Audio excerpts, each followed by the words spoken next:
Magandang umaga sa inyo, mga estudyante ng Marikina Polytechnic College. So, sa unang tanong, yung mga tanong nyo, di ba? Ano ang kasaysayan ng OP namin? Kaya kami ito'y tinatag. Bibigyan ko na lang kayo ng kopya nitong aming brief history. Pero, isangin na natin. Nag-start kami noong October 21, 1986. So, nag-start na yung Masina. Alam niyo yung Masina Market? Opo. So, actually, 3 tao lang yan na pinuntahan ng taga-DTI para mag-ano sila ng co-op. So, nag-seminar sila, tinulungan sila ng federations para maitayo yung co-op.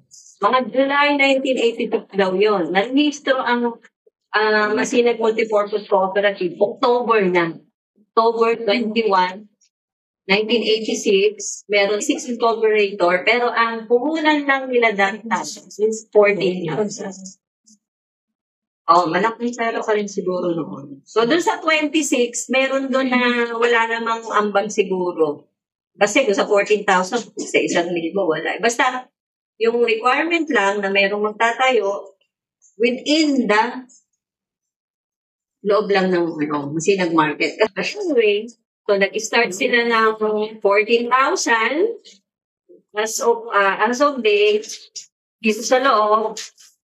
Second place, dito sa makikita, yung aming financial data, nasa, budget namin. Ayan, 88 million. As of 2024, yan. Category ng po namin sa ngayon, medium pa lang kami. So, nasagot ko na yung tanong, Hello?